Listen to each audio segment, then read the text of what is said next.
Hello, Denis. Thanks so much for joining my podcast. So it's going to be great to start off by giving the listeners a short summary of your bio.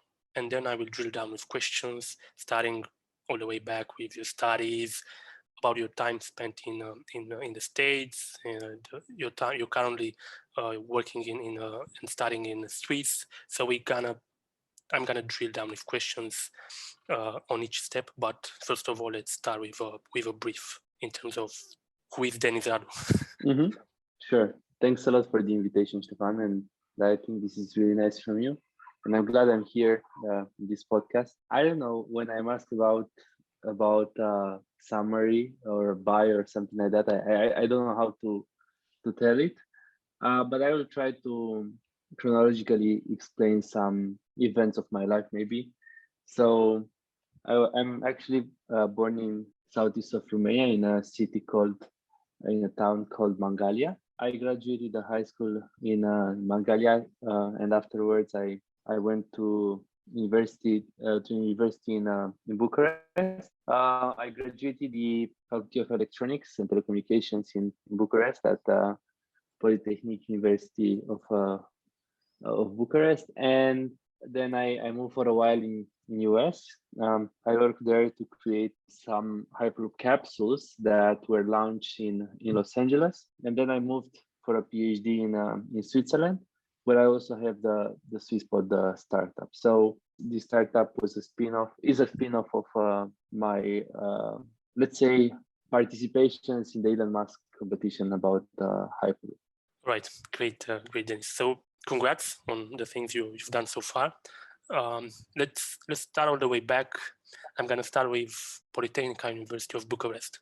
I know I graduated the same university.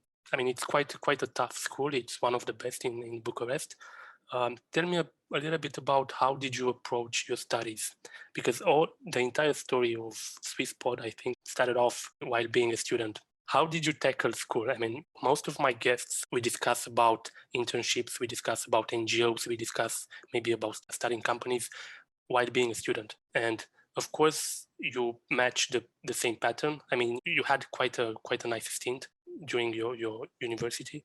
And let's start all the way back. Yeah. So actually, I finished my first semester in the university with 100%. So I marked 10 out of 10 at every class that I took at that moment. And I had kind of an ambition after that semester.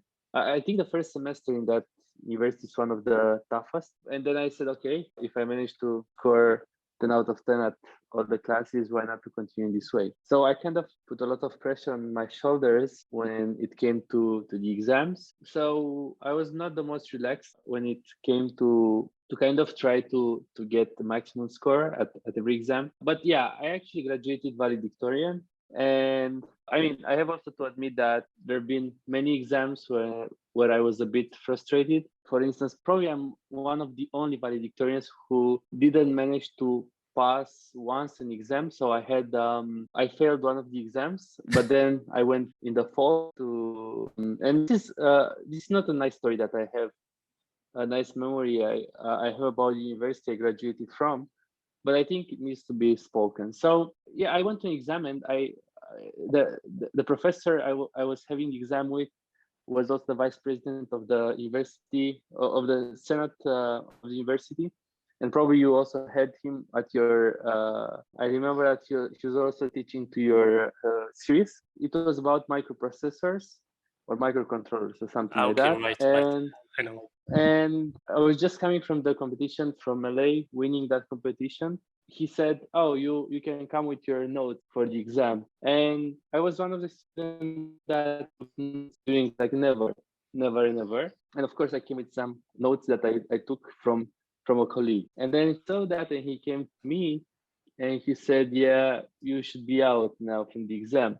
And I said, "Why?" And he said that because you have notes. I said, "Everyone has notes." I just stopped because it was impossible. And I think it was the only 8 out of 10 that I took in that school. And by the way, coming here, linking this with the internship, I was working to program processors, microcontrollers in one of the best companies in that domain in microchip as an intern after the first year of my studies. So it was a bit frustrating. That was my specialization, and this is what I know to do at the basis, so software embedded. And I scored the minimum at that class. So it was a bit weird, I have to admit that. But yeah, nevertheless, I think also there were professors that, I don't know, they really understood that at that moment that it's really important for my future. So I have good and bad stories. So as I told you, I was doing an internship, I think after my first year or first year and a half or something like that of my university at microchip. So it was really difficult to get that internship, but then it was really great. And then I left in the summer. So when I had to do my internship in the industry officially, I left in US to work for the capsule. We manufactured the capsule in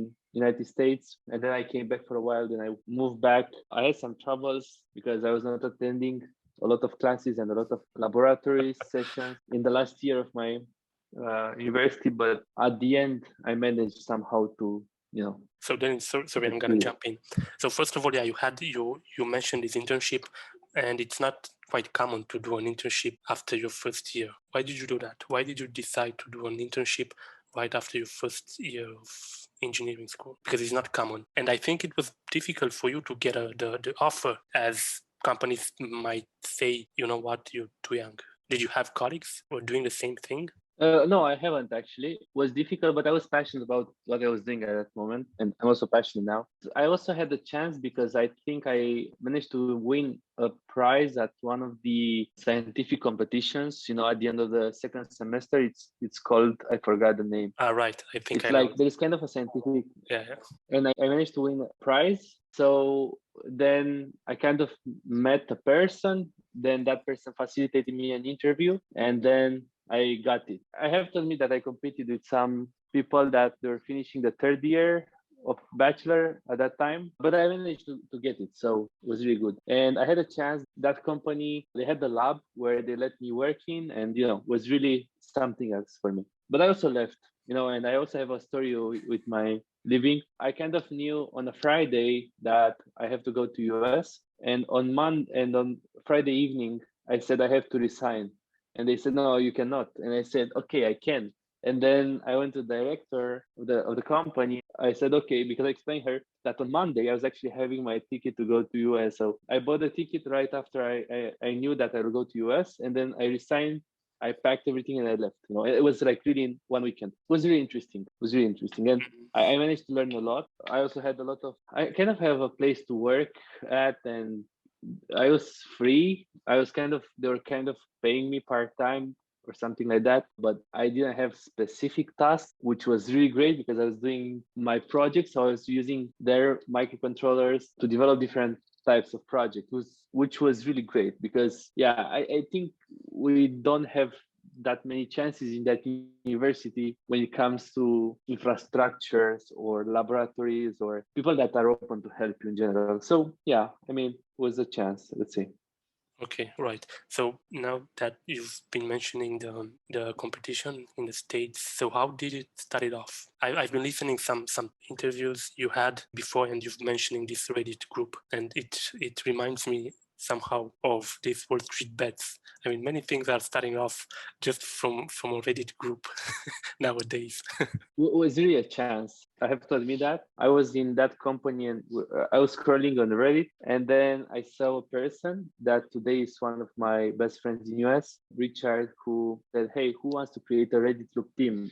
So Elon Musk was launching a competition about Hyperloop at that moment. I think it was 2014 or 2015. He was saying that, look, I'm going to come with 1 mile of infrastructure. You have to build a one capsule solution that will fit this infrastructure. There have been many universities coming along for that competition. There have been many great teams that participated, even MIT, Stanford, Berkeley, Munich University, Delft University.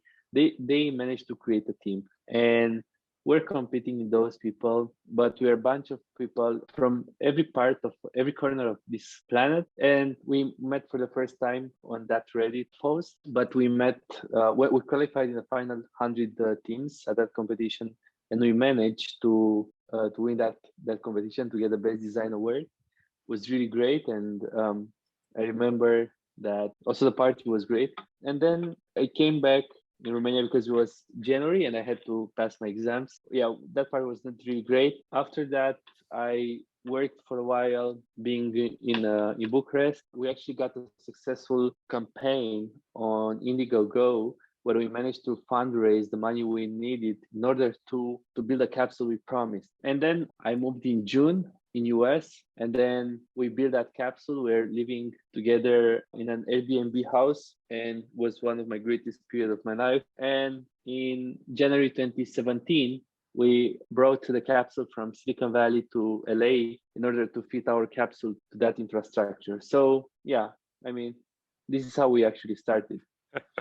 All right, Denis. So you had a good run with this competition. And for me, what's interesting, so you had colleagues from all over the place. It was like natural to be able to work with so many different nationalities. I mean, people with different cultures. All the time you've been chatting on Reddit, or of course you've been using any other tool. But the first time you've met in person was in Slack. You've met. I mean, you were basically doing like any other type of work everyone is doing in a company, but you are just a student, which I think it's quite nice. I think as long as you're honest, as long as you're honest, transparent, to keep a decent way of talking, I think nothing bad can happen. People don't judge a lack of knowledge as long as you show that you're open, you show that you have interest in to build something. Yeah, I think it was not a problem. I even went I was like one of the youngest in the team, and I kind of felt that the others were better than me, or people working in different companies around Silicon Valley. But yeah, I mean, in less than 2 months, I became the control lead. So I worked on the software embedded, that class that I was not capable to pass at the right moment. I managed to create this. Is what I also presented at my bachelor degree. So I presented an algorithm that was controlling the levitation and propulsion in a stable way. Yeah, that's another story because, yeah, I mean, they didn't understand many things. And he asked me at the end of the presentation, so I see that you have a vacuum tube there. So yeah, it was a bit weird, but I think I graduated with almost 10 out of 10 or something like that. They just saw that grades and then they didn't ask much. All right. So let's leave the school. Tell me a little bit more about how was it like to spend all this time in California, in the States, working with your team. You mentioned you were already a lead in a project. You've won so many awards already. I'm sure it was not easy at all. Yeah, it was not really easy, and I think the timeline was something super tight. We managed to build one capsule in less than 6 months, and this was not something very usual, let's say. But we're also having fun, and we kind of had a good program, a good schedule, because we're working a lot during the week, but then Friday evenings and Saturdays we're having free time, and we're having a lot of fun in San Francisco. And having our Airbnb house, we're having parties in that house. But then on Sunday we're starting again. On Sunday evening we're starting again. The weekend I think was really cool, and people were so relaxed, and so because everything, look at this project kind of in a passionate way, and was not kind of any interest in between us. We were just pulling in the same direction. So it was really great. I have to admit that was one of the greatest times I had in my life.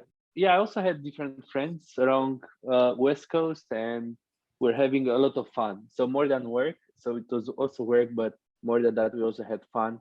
I remember that I also skydived once above San Francisco. I promised myself that I will never do that again, but it was kind of I think that's that's something we had a lot of activities around, and also I met a lot of nice Romanians working at Facebook. Also partied once at Facebook. It was also Mark Zuckerberg there. It was really cool. Yeah. All right. I'm curious. So you've mentioned this Indiegogo crowdfunding. How did you go around that? The idea was coming from after being in the States, or you've because it's not common being a student in Bucharest, especially an engineering student, and coming up with these ideas. Okay, let's do a crowdfunding campaign on Indiegogo or any other platform. Was something that you've seen in Silicon Valley, or how did you go around that? Actually, aside of the academia activities that I was doing for the university, everything that I've done so far in my professional life, which really mattered, was done on an off time, somehow on something that was not kind of related to university. For instance, I'm in the last year of my PhD, where I study deep math applied to, I create complex mathematical models for the Hyperloop transportation. I've never studied such a thing in the universities. What I want to say is everything that worked out in my life was out of the university itself. I was also I was trying to understand and to learn more about the way we're kind of put in front of a problem at this technical school. And I also had a person that helped me a lot during the studies, a person who is actually also my friend today. He also had a business during the university. He was a PhD in that school, but he was really cool. And he was kind of an entrepreneur, and he also showed me different ways of.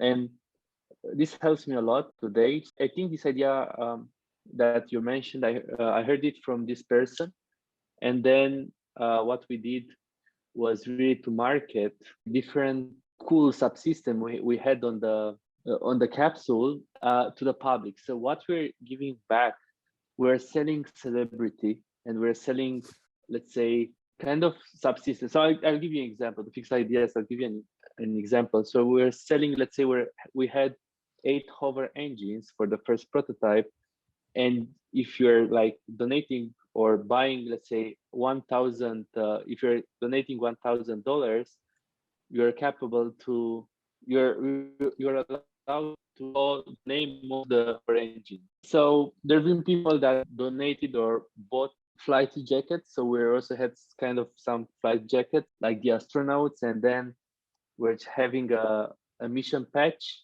with our capsule, and then we're selling the jackets with, I don't know, $500, and we're manufacturing the jackets with $10 in China. So this is the way actually we managed to fundraise. Now, by the way, you should buy your Swisspod t-shirt. So we have new t-shirts on the website. I went to the website, but of course it's gonna be dropped off in more than 2 months, I think.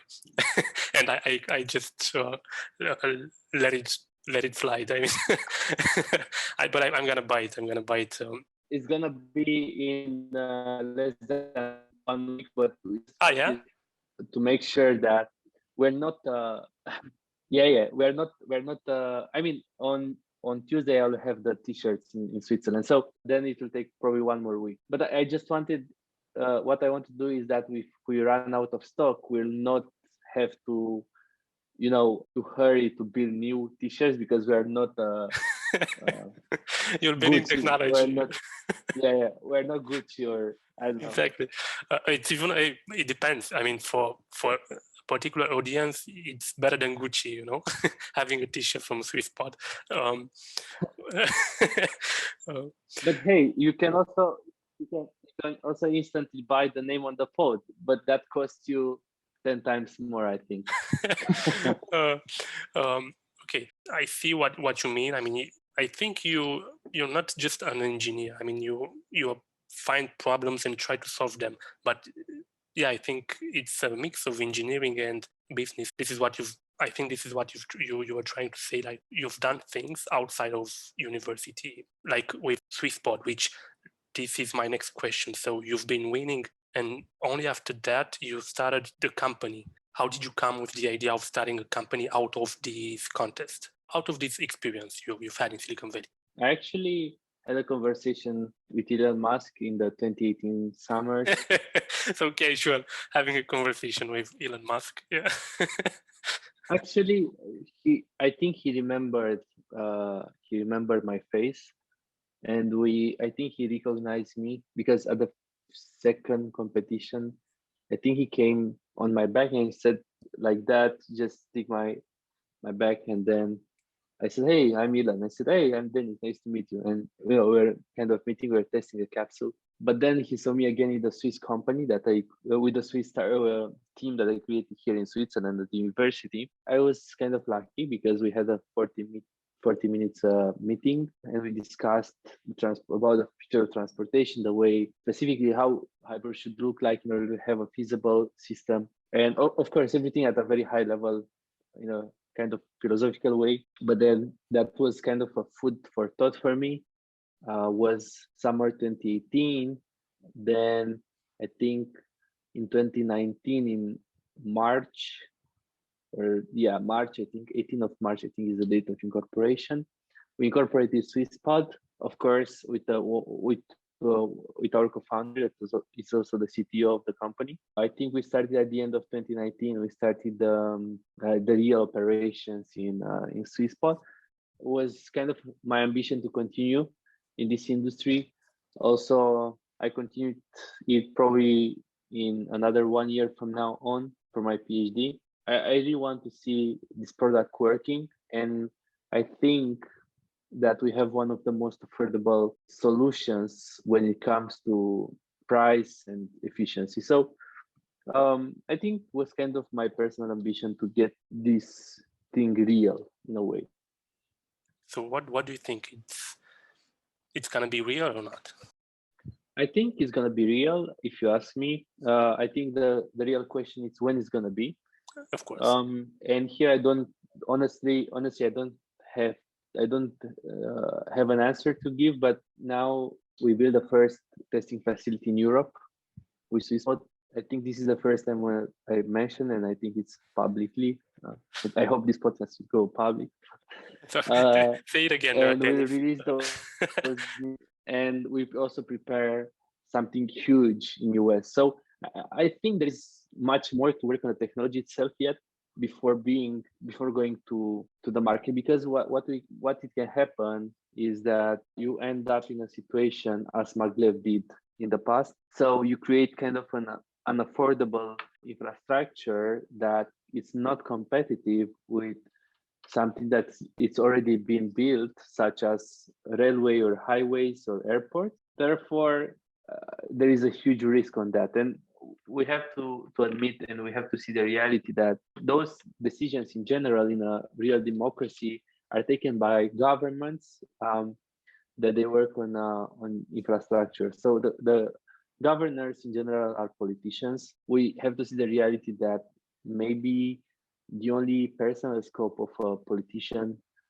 is to be re-elected at the next elections. So having such a risky project, investing 10 billions in 4 years in such a project probably is not worth it, because the technology is not yet proven. So I think before really going in hypercapsules, we need to spend some years more on testing the technology of Hyperloop. If you ask me an estimate, 10, 15 years might be a good start for Hyperloop.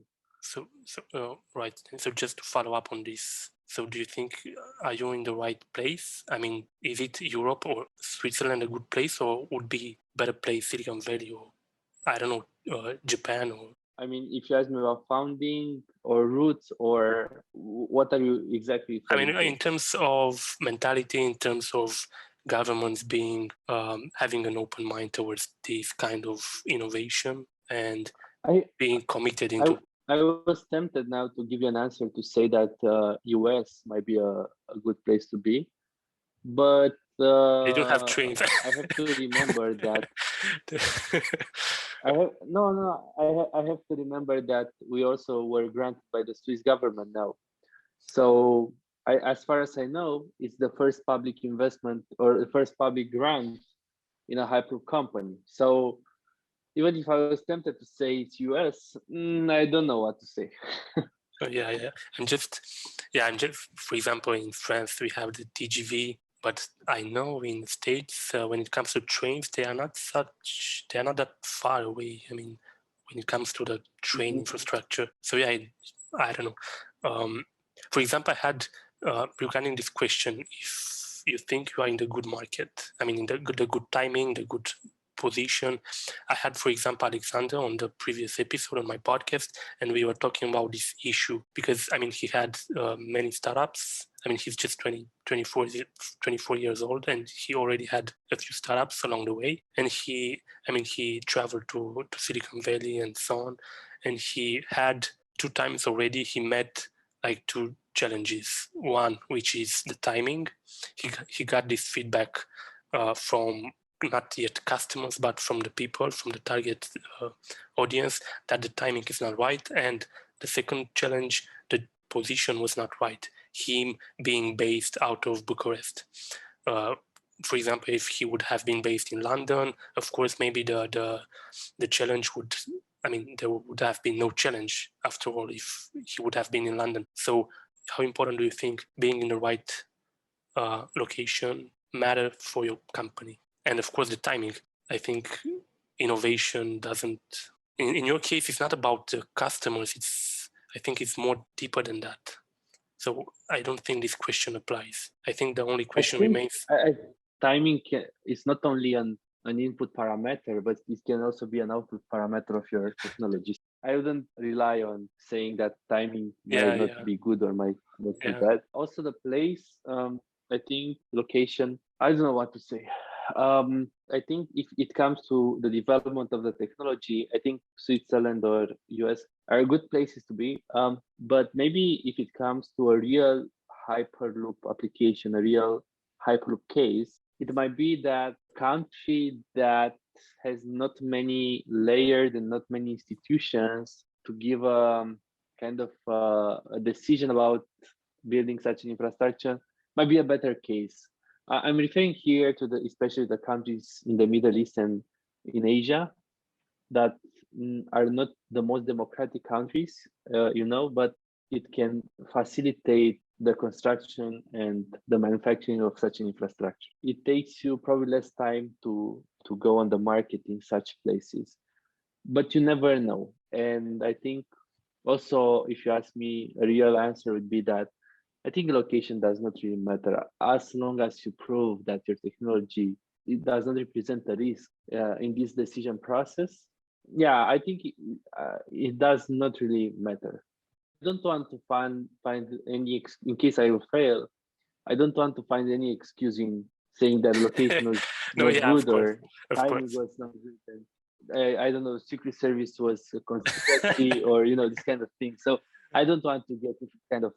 I think I can control everything I have in my company, and if I do wrong, it will happen wrong. If I do fine, probably it's gonna be fine. Of course, it's also a matter of luck somewhere. You also need a bit of luck.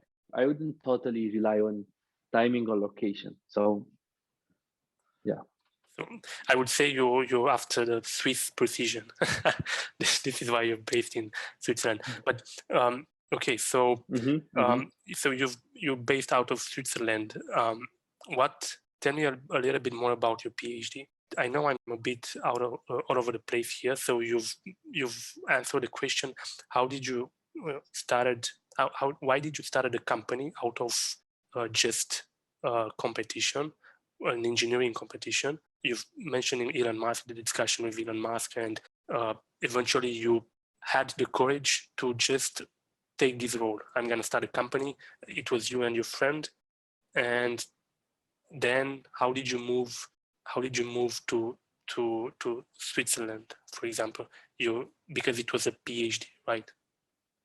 But why did you choose to do the PhD in Switzerland in the first place? In fact, when did you take the decision? You were in California, in the States, right? And was by chance. Was a bad luck or a good luck, whatever you want to call it. I just took it. So I was admitted for one of the most prestigious US company for a PhD, but I haven't had the time to provide a good result on the TOEFL exam.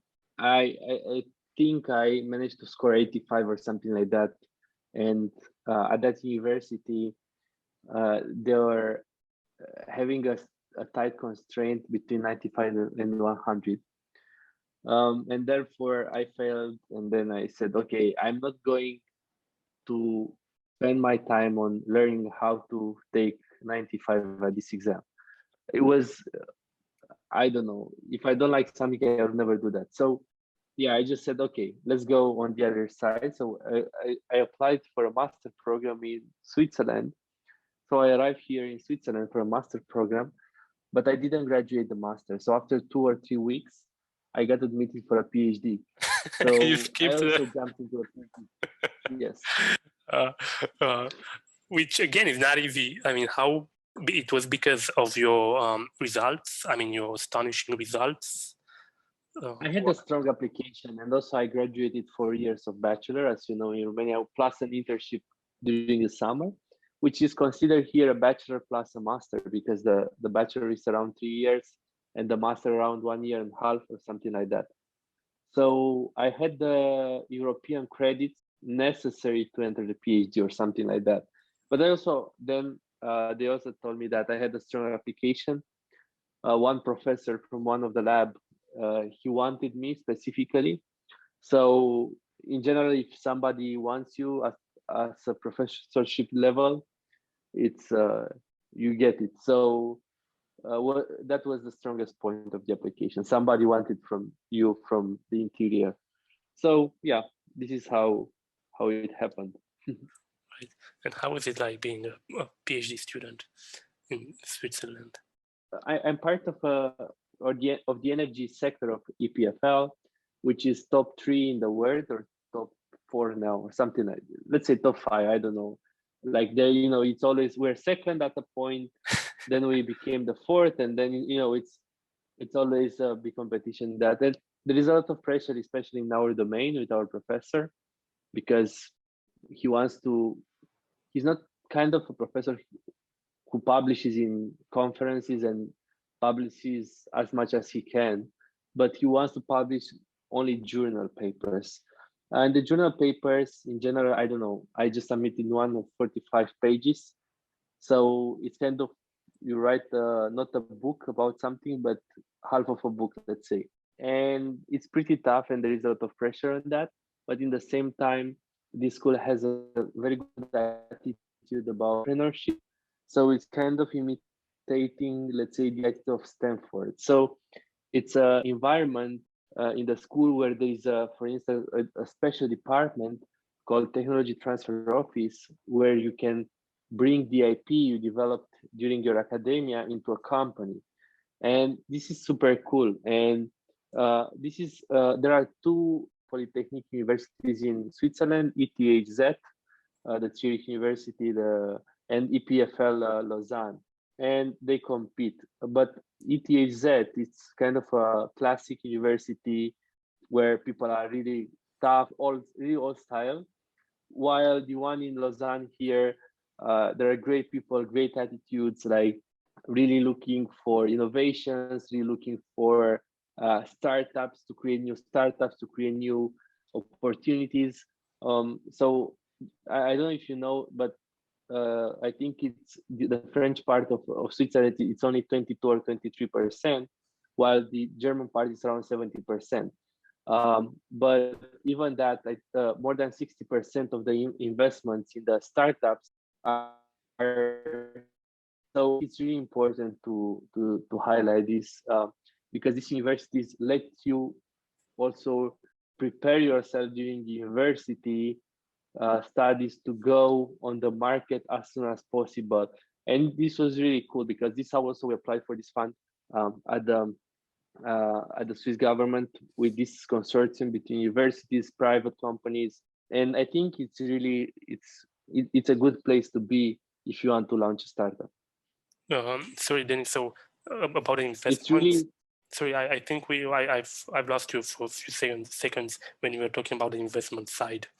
More than 60% of the investments that are happening in tech startups or biotech startups, let's say, are happening in this region, in this environment here in the university. There is also kind of an innovation park where those startups are placed in, nearby EPF and nearby the school. So it's really something comparable with what's happening at Stanford.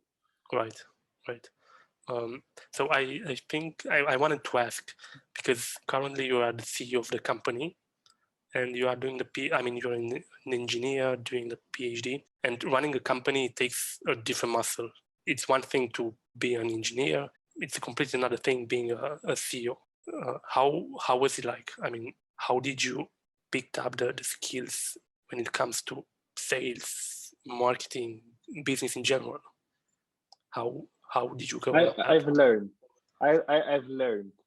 I think that's the most important. I didn't know many things at the beginning, but I also had right people nearby me, and I learned a lot.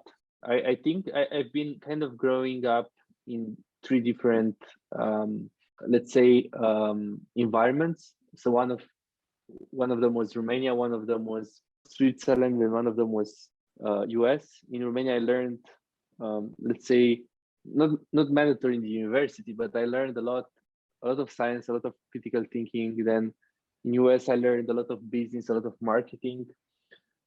Then in Switzerland, what I learned is to kind of have a lot of rigorosity on doing things, and a lot of, to kind of try to, I learned kind of some moral values, such as maybe transparency, honesty, how to do proper, how to value the potentials I had I have learned in Romania, let's say. So I think this is something very different. Now, if you ask me with Romania, I think here, I think there are clear paths how you can value your potential more than creating your critical thinking. It's very important to also have that skill, but I think more important is to go a step forward on that. So I was open, and when you are open, in general, things are happening. Yeah, I also was lucky here in Swisspod, because I have a really great team that helps me a lot. There are a lot of team members that have much more experience than me.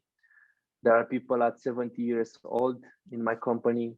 There is a lady at 55 years old, and my mother is 54. So, there are a lot of mature people in the company where I can learn from. And I think this brought me in a position to understand more about people and to understand more about, let's say, non-technical skills.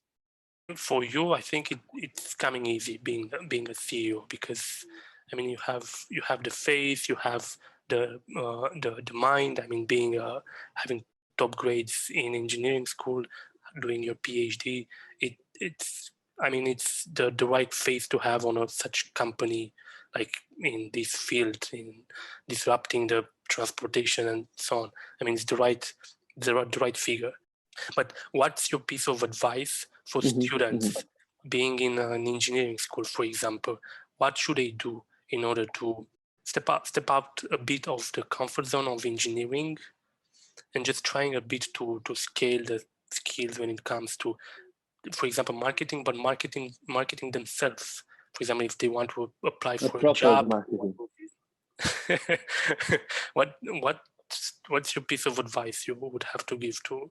I think I'm not in a position to teach someone how to do that, but I can say what I did, and maybe they can try and experiment in their life. I think being open to learn, I think it's more important, more than your ego itself.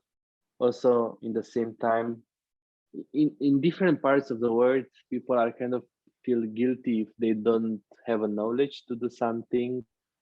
But I think that's not important. I think knowledge is not that important. While to be an open person, to have a capacity to adapt to new situations. For me, this is the right definition for intelligence: capacity to adapt for new situations, or to adapt for new kind of environments, which is kind of exiting the comfort zone. Right. And I think also important is to try to tackle the interactions you have with people. Not really about the knowledge. I think knowledge, you can get a lot of knowledge, but I think imagination, of to be open, to adapt to new situations, to be interactive. I think this puts you in a better position than any kind of person that has knowledge, but he doesn't have any other skills. So that's why I was saying that here I kind of managed maybe to value more my potential that I had.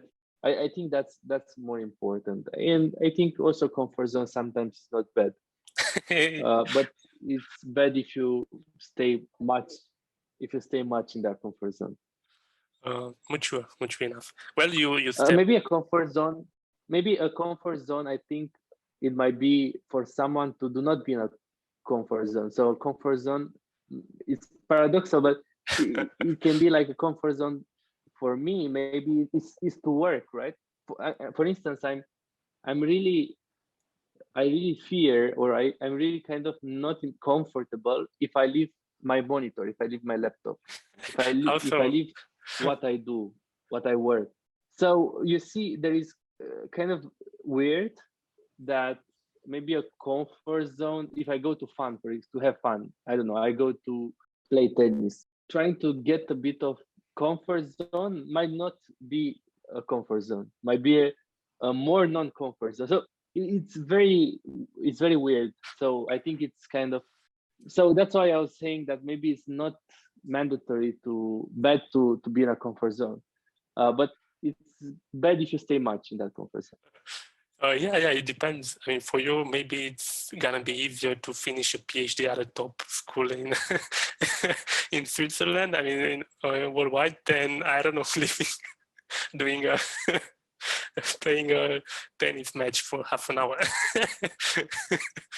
All right. It depends. It depends on what you want in your life. But yeah, it's also a trap. So yeah, I mean, yeah, it's a very long discussion here. So yeah. All right, I like it. So for you, so you've been to, you grew up in Romania. You, even in Romania, you've changed places from closer to Constanza, then to Bucharest, then to United States, then to now we're in Switzerland. You've changed places. You have this adaptability. And I like when you mentioned, for example, that your internship after the first year of engineering school. I mean, you really have a passion for engineering. That's clear, and this is what that led you being in this position of being a CEO of such a high-end field and disruptive. Now, for example, I've seen so many talks. You had so many TED talks, for example, which again is not easy. And you've mentioned having the right people around you to guide you and give you some support and advice with skills that you might not have at the moment. For example, a TED talk. I'm sure you had friends that helped you or in order to prepare for giving a TED talk. So how important do you think is having this network around you with like great people to support you? I think it's really important. I had 3 people helping me at my last TED talk. One person was rewriting my my talk. One person who was helping me to control my not proper movements, let's say, of my body, and one person who was helping me to dress. And just to give you an example, the person who helped me to reiterate my text. In general, when I go somewhere to present something, I don't have my text. I don't have slides. I don't have a prepared text. But for my last TEDx, I had prepared something. Was not really comfortable. I don't like that. But yeah, I kind of understood. I had to. And the person who changed my text was a friend, for instance, and then he told me like, dude, it's like reading your text here is like I hear a speech from Greta screaming at us that we pollute, too much, and so you have to be more friendly. And then I was completely kind of like, okay, I have to change. And then he changed all my text, and then he kind of created a nice story about that. And then I don't know, probably 99% of what I said in that TEDx was true, but maybe 1% was just to complete a story, let's say. Right. Something that I was not really comfortable with, because I don't like, I knew that that was not real, and I tried to play it as much as I can, that role, but yeah, I mean, it was really important, I think, to understand that you are not good enough at everything in your life, and it's better sometimes to listen. I think listen is a sign of a leader. I mean, many of the leaders in the history of this humanity, they are listening more than talking. The real leaders, I think listening, it's a good sign. I like people that talk less and listen more. Mature. That's mature. You anticipated another question of mine. So running such a nice company, doing so many great things, and yet when it comes to giving a TED talk, which again is not easy at all, you acknowledged I need help, and for some people this might not come very easy. Admitting that, okay, I'm not easy on giving a talk. I'm not giving a. Of course, it's not any other talk. It's the TED talk, which changes a bit things, but it's mature. It's very mature to admit this and bring in another bring in another friend, which is better on that particular subject to give feedback. That's mature. I think I think at the same time, it's good to filter that, and it's good to kind of not lose your. Every person has his own charisma, and that charisma is based on a mix of your thoughts, of your feelings, with how you output that on your body. And I think at the same time, it's good to keep your way to to talk. Let's say, even if you know that the text was 80% built by another person, I think with small changes, with small interventions in the text, I think you should keep also the way you talk in general, and I think it's important to be natural.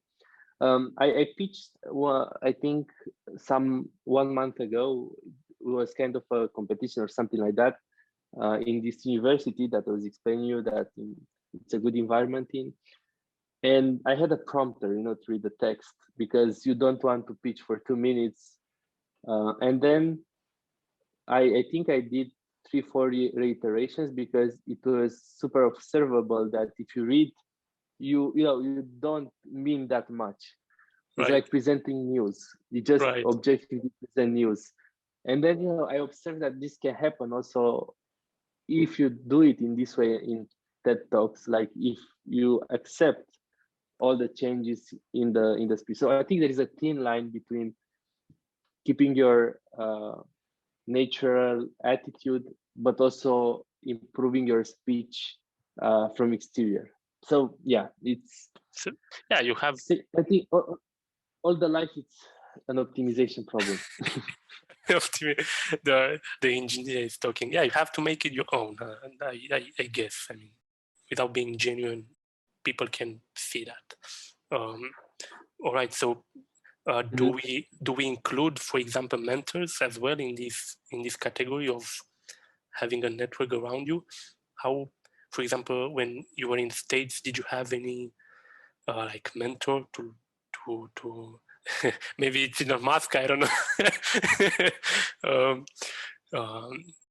Asking for help. Of course, it's not like a formal. Yeah, it can be an informal mentor. It's kind of, it can be like a model, like a role model.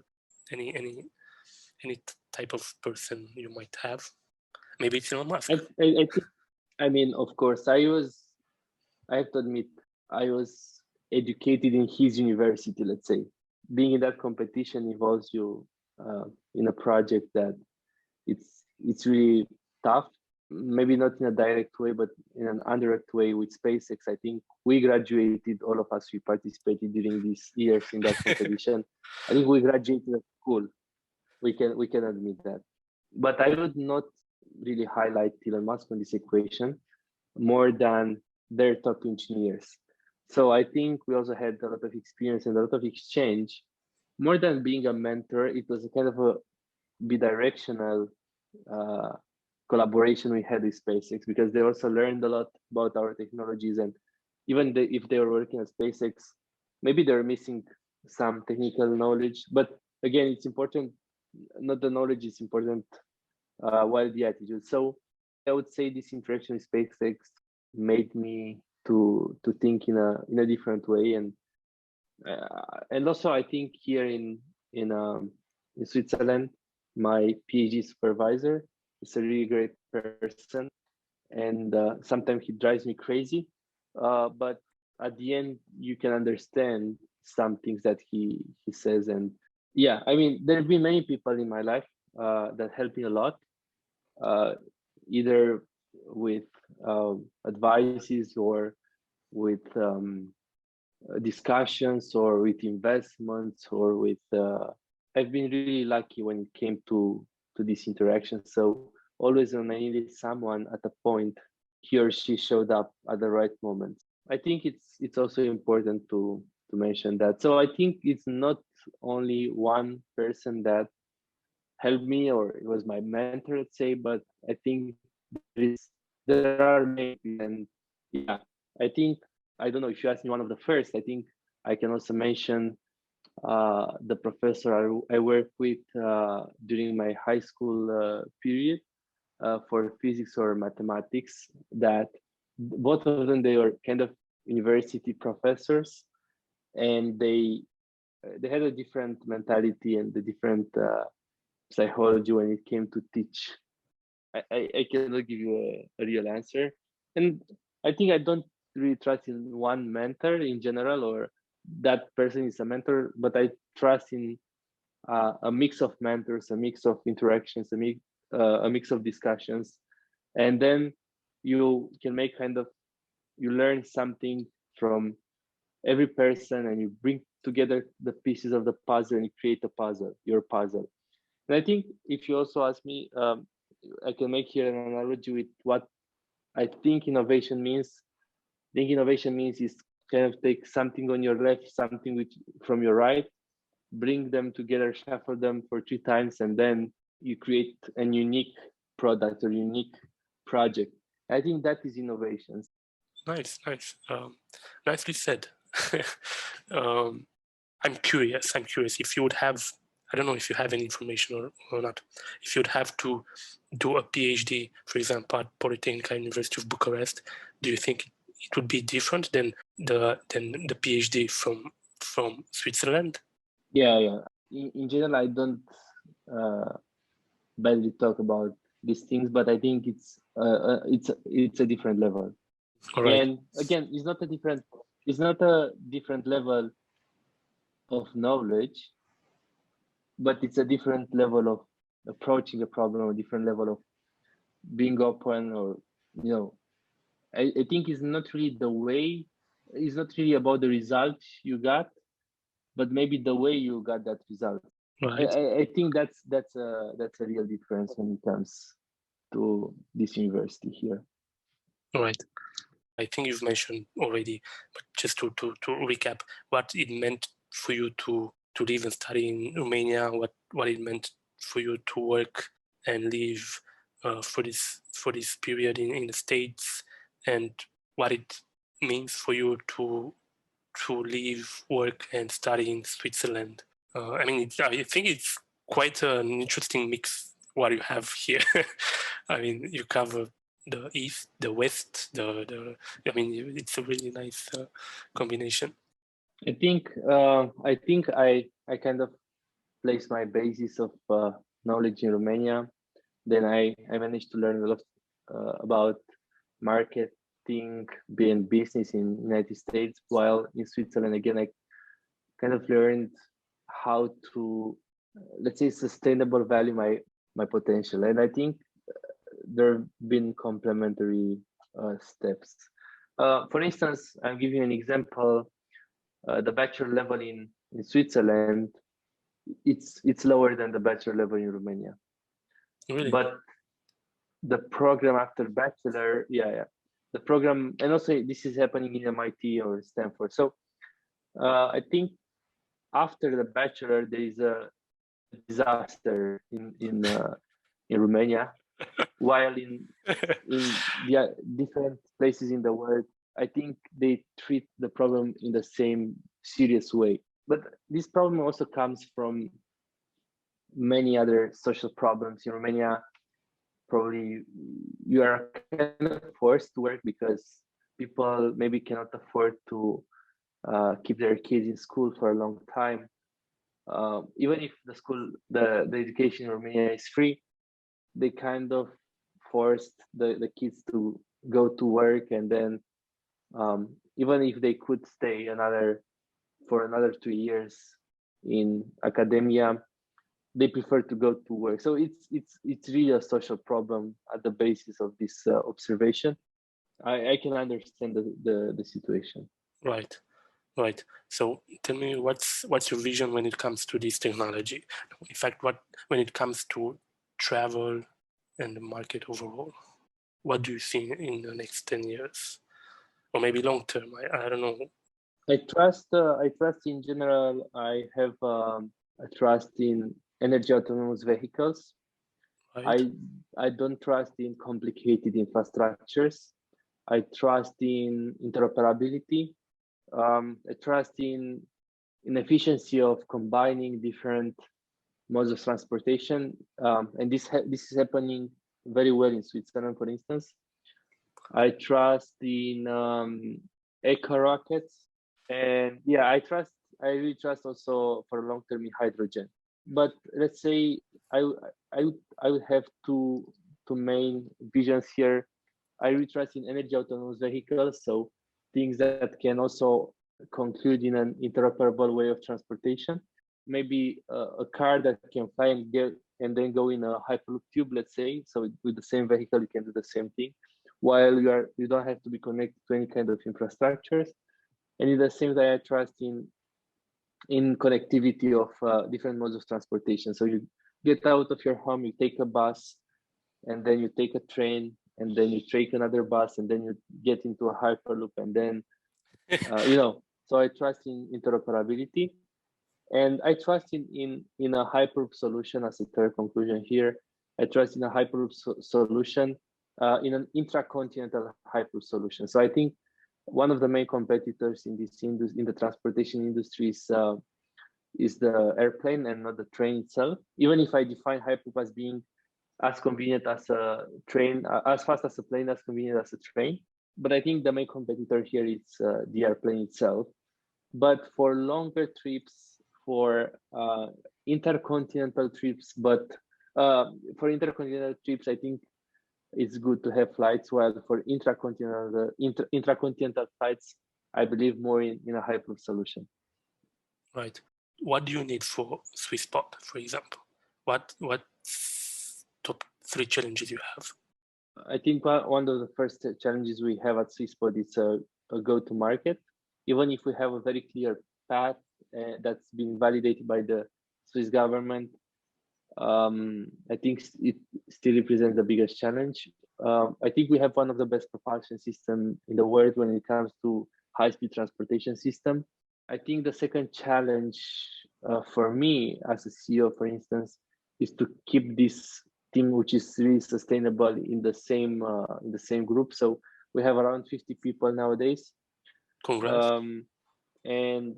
I think it's a challenge to keep them under the same direction. And another challenge we face, we are kind of decentralized. US, Switzerland, we are US and Europe, let's say.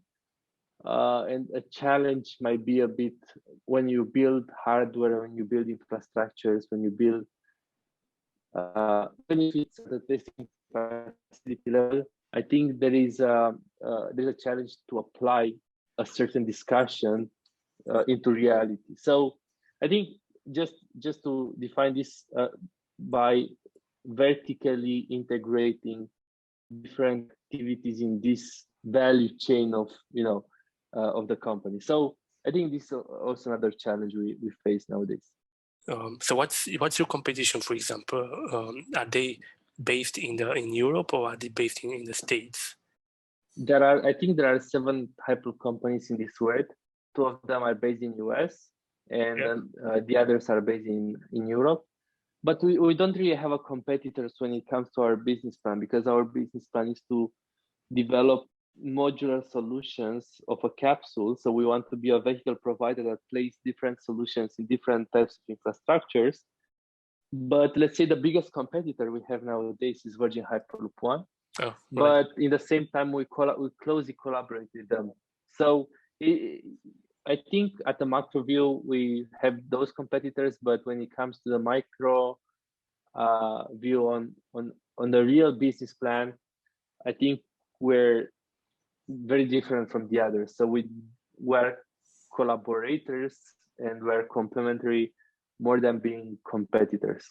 Denis, I've been watching one of your interviews or one of the previous podcasts, and you've mentioned, I don't know if it's okay to talk about this on the podcast, about maybe an investment coming from Romania, for example.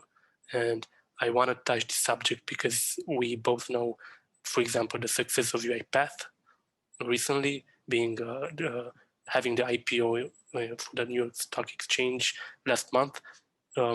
What do you think is going to happen also in Romania, in particular in Bucharest and Cluj-Napoca, as we see so many, I mean, I talk with friends, we see what's happening over there in terms of investments, in terms of technology. I'm just curious, what's your point of view on that? I think the market grows a lot in Romania, and I think it's gonna be a great environment. I'm not really up to date of what's going on in Romania in terms of startups, but sometimes I intersect some LinkedIn posts, and I'm starting to read. Of course, UiPath, it's another level of company nowadays, and I was really excited to see them successful. And I think they really deserve it. They don't have a comfortable story. I'm in touch with some people from that company, and I think they're really great persons, and I admire them a lot. But I don't really know. I know some of the persons, as you mentioned, were funded by one of the funds in Romania, but I'm not that much aware of what's going on there. All right, Denis. Tell me, what's one piece of advice you would have to give for younger self or for students out there coming from a rocket scientist? That's a very uncomfortable part-time question. PhD and part-time CEO. That's a very uncomfortable question. I don't know. I've been always uncomfortable to answer for such questions, but I will try to say that I think it's important to stay open, to stay humble, to be capable to learn. But more than that, I think while we are open, humble, and eager to learn and to value your potential, I wouldn't add more than that. I think it's enough. Good stuff. I mean, it's quite nice. I mean, you have accomplished so many things, and yet you have this like mature and modest and humbleness. That's great. The adventure is just starting. It's just starting now. I think now it starts. So I don't look at in this way in my past, but I kind of try to see what's gonna happen in the future more than looking. I think when you do that, looking at your past, I think you become sufficient with yourself, and you forget maybe to see in the future. So I prefer to do not think about what you mentioned now, and I prefer to just look forward for things to happen. Healthy mindset, I would say. All right, Denis. For the listeners out there, go on Swisspod website and look for T-shirts and jackets. Do you still have jackets? Or no, we just have T-shirts, or we have also other options, like you can place your name on the pod. You can buy an invitation for our first event of launching the capsule. You can adopt the VIP pod, or you can plant a tree. So I think there are another 4 options. that you can buy, but yeah, it's kind of a symbolic help, or maybe being part of such an event would be great because it's going to be the first test in Europe that will ever happen of Hyperloop. So yeah, I think also that that can be also a great story. Right, Denis.